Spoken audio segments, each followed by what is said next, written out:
जी हाँ, स्वागत है आपका। तो हिंदी के अंतर्गत संदेह अलंकार और भ्रांतिमान अलंकार में अंतर स्पष्ट कैसे करें।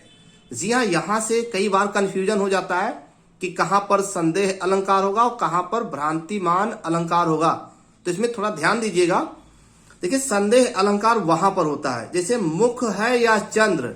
संदेह अलंकार में यह क्लियर नहीं हो पाता कि मुख है या चंद्र, यानी कंफ्यूजन बरकरार रहती है।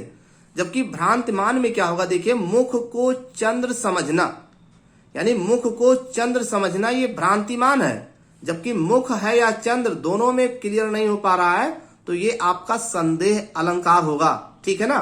तो इस तरीके से कोई पंक्ति जब आपको दी जाएगी तो आप संदेह अलंकार और भ्रांति अलंकार में अंतर आसानी से समझ जाएंगे। चलिए दूसरा उदाहरण देखिए।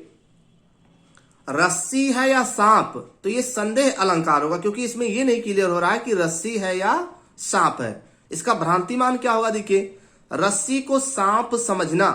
ठीक है ना। रस्सी को सांप समझना ये क्या होगा, ये भ्रांतिमान होगा। तो इस तरीके से संदेह अलंकार और भ्रांतिमान अलंकार में आप अंतर स्पष्ट कर सकते हैं। और भी अलंकार से संबंधित तथ्य देखने के लिए आप हिंदी वाले प्लेलिस्ट में जाइए, तो वहां पर विस्तृत चीजें दी गई है।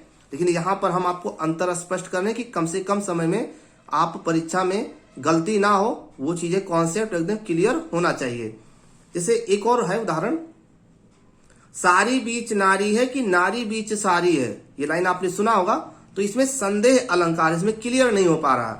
जबकि फूल्यो देख +1 समूहे समझी दावाग, यानी इसका मतलब ये हो गया कि प्लास के फूलों को देख करके, ठीक है ना, उसको आग समझना, तो ये हो गया भ्रांतिमान। तो संदेह अलंकार और भ्रांतिमान में ये हो गया अंतर स्पष्ट करने का तरीका। और भी अलंकार देखने के लिए आप हिंदी वाले प्लेलिस्ट में जा करके वहां से विस्तृत आप देख सकते हैं। बहुत बहुत धन्यवाद।